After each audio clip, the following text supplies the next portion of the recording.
I'm currently walking on London Bridge, modern London Bridge, the one in London. It carries the A3 road and 5 lanes of traffic. It's completely featureless, and I barely want to spend more than a few seconds talking about it. It's a pre-stressed, concrete box girder bridge, and was made in the Brutalist style that was popular in the 60s and 70s. It's void of even the slightest redeeming feature. It was built between 1967 and 1972. In today's money, it cost over £70 million to build, and it was officially opened by the Queen in 1973. It was very good of Her Majesty to bother to come down here to open it. The designers and planners of it achieved the impossible. They managed to build a bridge on the most iconic of sites, proudly carrying the name London Bridge forward, about which there's absolutely nothing interesting to say. Our generation have produced nothing to add to the incredible story of London Bridge. The generation before us gave us Tower Bridge. We, however, have saddled the capital with an anodyne, anonymous and breathtakingly boring structure worthy of nowhere in Britain. All I can say is that it works. It carries pedestrians and traffic in an efficient manner. It's a bit like that colleague at work who turns up on time and does an okay job, but you wouldn't invite him out for lunch. We've given something for future generations to completely ignore. It's a boring, sterile, spiritless...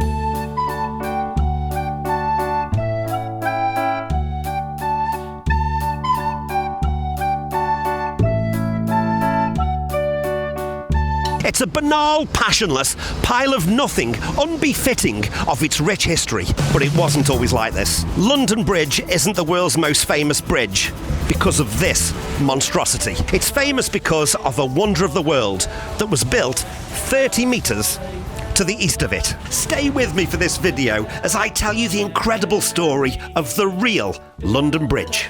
And no, it's not the one that was moved to America.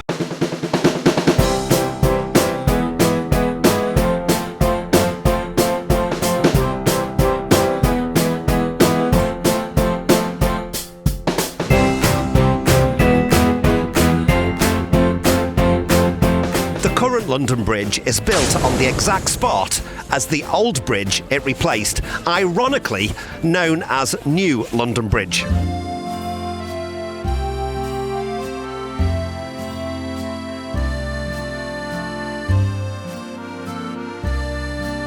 It was designed by Scottish civil engineer John Rennie. The old medieval bridge, more on that later, was planned for demolition, and in 1799 a competition was started to design its replacement. John Rennie won the competition and work began in 1824. He designed the bridge in 1820, but sadly died the following year. He never saw the completion of his bridge. To keep it in the family, it was finally built by his son, also named John Rennie, and it was completed in 1831.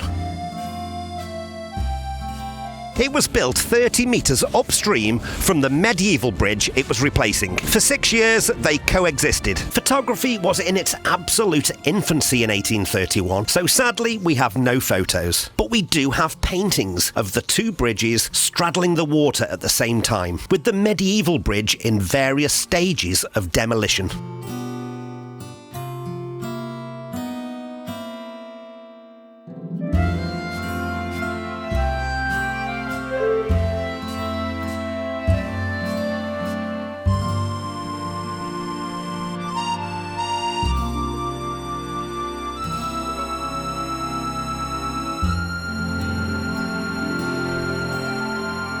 By 1832, London had a new London Bridge.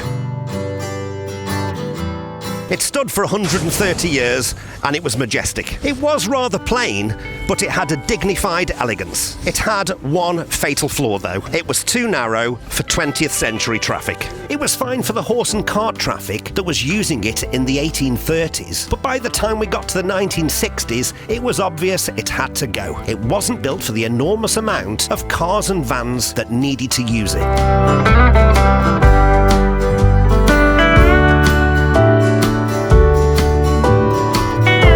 Thank you. Oh, he's a good man.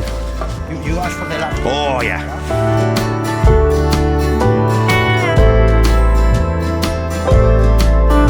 The bridge had a happy ending in 1967. It was put up for sale, and this caught the attention of Arizonan real estate agent Robert Plummer. Plummer had the thankless task of selling properties on the east side of Lake Havasu, Arizona. He was having few takers. He was acting for entrepreneur Robert P. McCulloch, who had bought over 3,000 acres of land there in 1958. The site was away from the main population centres, and it had a very hot and arid climate. Plummer was struggling to give reasons to people to move out to Lake Havasu, but then he had an inspired idea. Surely if London Bridge could be shipped over, it would increase the appeal of the area. Plummer approached McCulloch with his idea. It didn't go down well. McCulloch is quoted as saying, "That's the craziest idea I've ever heard." Luckily, he changed his mind and he shelled out $2.5 million for the bridge. It was rebuilt in Arizona over dry land, but a canal was later cut underneath it, creating an island called Pittsburgh Point. Only the facing stones of the bridge were transported across the Atlantic. The stones were used to clad the new bridge, which is actually made of concrete. Plummer's plan worked. The bridge drew in both visitors and soon-to-be residents of the now highly desirable Lake Havasu. It's now a stunning place to live. I would love to go and visit. The Americans didn't get all of the Rennie Bridge. There are still some remnants of it in London. We hung on to this arch and these stairs. The rest of that bridge is thousands of miles away in Arizona. This arch even houses a pub underneath the bridge. The Mug House. Okay, this bridge has got one redeeming feature. It's got a pub. There's an old but persisting rumour that John P. McCulloch didn't really mean to buy London Bridge. The story goes that he thought he was buying Tower Bridge. That's much more famous. But he bought the boring London Bridge by mistake. It's a good story, but it's not true. Both McCulloch and Plummer vehemently denied that. And anyway, they did visit the site to see the goods they were buying. Any stroll at the location of London Bridge gives you a terrific view of Tower Bridge. They couldn't have made that mistake. There's no doubt about it. McCulloch got what he paid for, and he knew what he was buying. And everyone, particularly the residents of Lake Havasu City, were delighted. But they didn't get the London Bridge. They didn't get the famous London Bridge, the bridge that was considered to be a wonder of the world. The Rennie Bridge was simply basking in the reflective glory of the London Bridge name. I made a video recently where I mentioned that London Bridge was demolished in 1832. The comment section quickly blew up with people telling me that I was wrong and I should do more research. They informed me that it hasn't been demolished and that it was safe and well and residing at Lake Havasu City, Arizona. Sadly, we don't have London Bridge anymore, but some bridges, like this magnificent bridge behind me in Lincoln, still exist. I responded to some comments to give them the bad news. They have the Rennie Bridge. They have new London Bridge. They have the bridge that stood for 130 years up until 1967. They have a London Bridge. It's a nice bridge and it's a grand bridge, but that's not the one that we mean when we say London Bridge. Old London Bridge.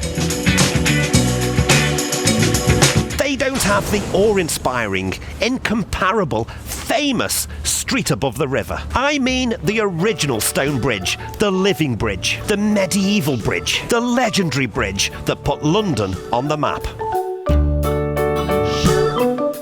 London Bridge is falling down, falling down, falling down. London Bridge is falling. Over 1,000 years, several bridges were built here, all of them wooden, until building work commissioned by King Henry II got underway in 1176. Filled it up with sticks and stones, my fair lady. The plan was to build an enormous stone bridge connecting the City of London to Southwark on the South Bank. It was designed to be a powerful statement befitting the important trading city that London had become. Sticks and stones will all fall down, all fall down, all fall down. By 1209, the bridge was finished and a legend was born. Houses were built on the bridge from the very start. That was necessary. The rents from the buildings, as well as tolls to cross it, would be crucial for the much-needed ongoing maintenance of the bridge. It would stand for 622 glorious years. It would suffer fires, collapses, and a constantly changing look as the buildings on it were destroyed and replaced. This is the famous London Bridge. Not this one, not this one. this one. And from the moment it was built, it always seemed to be falling down. London Bridge is falling down, falling down, falling down. London Bridge is falling down, my fair lady.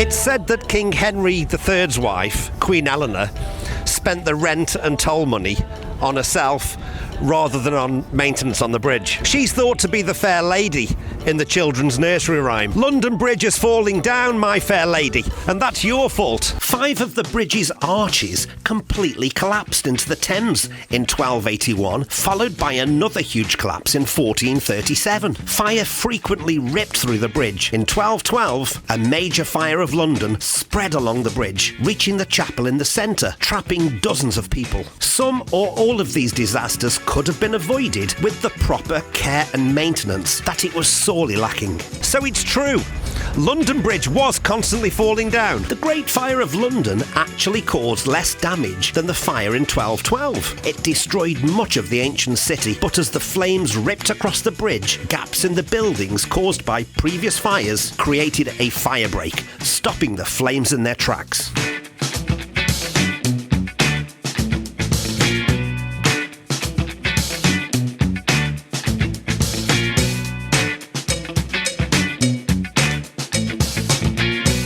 There were certain buildings on the north side of the bridge that were the safest place to be during the Great Fire of 1666.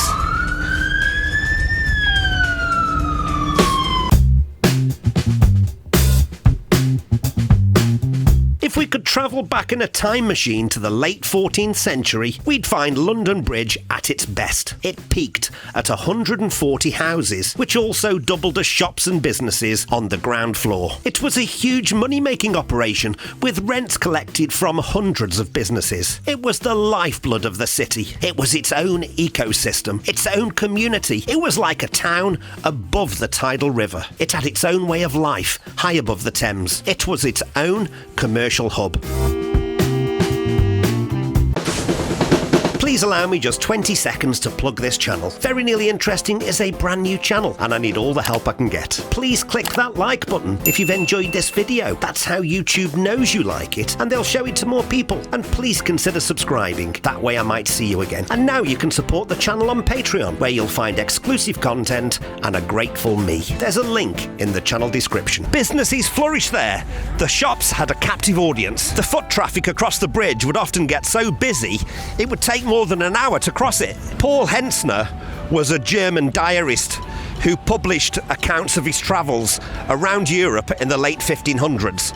He was a travel writer. In 1598, he wrote, "On the south is a bridge of stone, 800 feet in length, of wonderful work. It is supported upon 20 piers of square stone, 60 feet high and 30 broad, joined by arches of about 20 feet diameter. The whole is covered on each side with houses so disposed as to have the appearance of a continued street, not at all of a bridge. Upon this is built a tower, on whose top the heads of such as have been executed for high treason are placed on iron spikes. We counted above 30.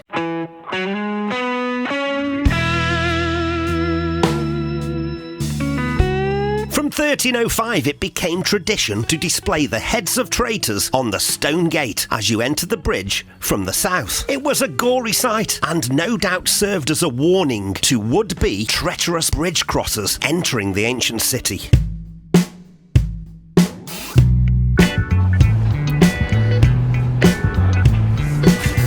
I'm now stood on the Southwark side of the Thames at the exact spot of the old London Bridge.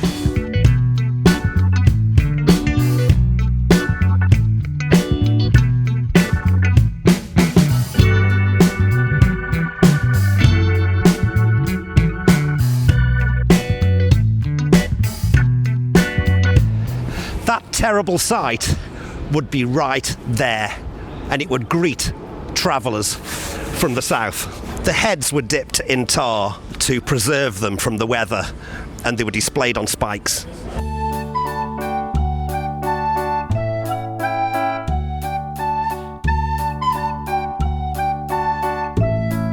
All houses were also shops, and they occupied either side of the bridge, allowing room for horse-drawn carts and foot traffic to pass through the centre. The piers were protected by starlings, which were meant to aid the flow of the river, but as there were 19 of them, they were closely bunched together and did affect the tidal ebb and flow of the Thames. The difference in water height on each side of the bridge was as much as 6 feet at times, which produced terrifying rapids between the starlings. If you were crazy enough, you could sail your boat through the starlings. That was called shooting the bridge, and it was not for the faint of heart. Many people died attempting it. It was said that the bridge was for wise men to cross over and for fools to pass under.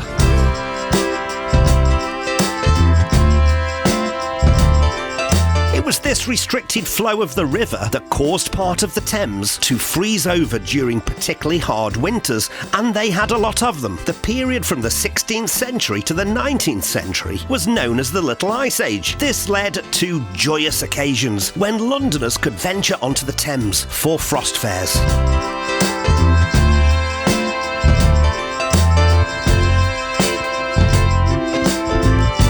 If you'd lived in London in the 14th, 15th or 16th century, you'd have been familiar with this bridge. You'd have shopped here and you would have crossed it regularly.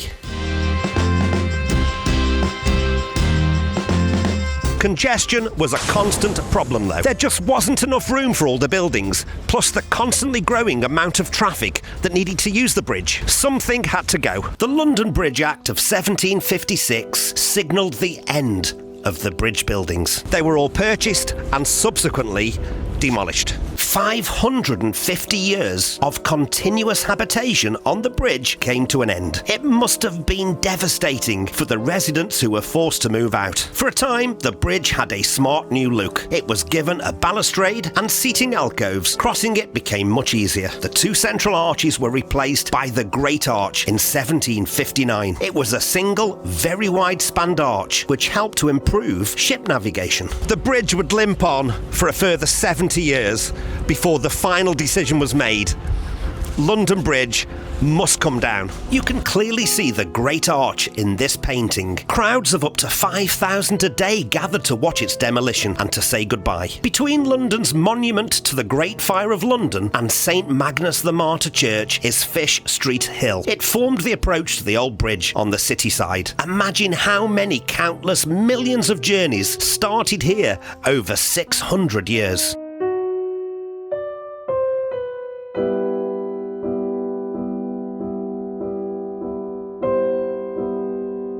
This is St Magnus the Martyr Church. It formed the entrance to the old London Bridge on the north side of the Thames. You'd pass here to pay your tolls for the bridge crossing.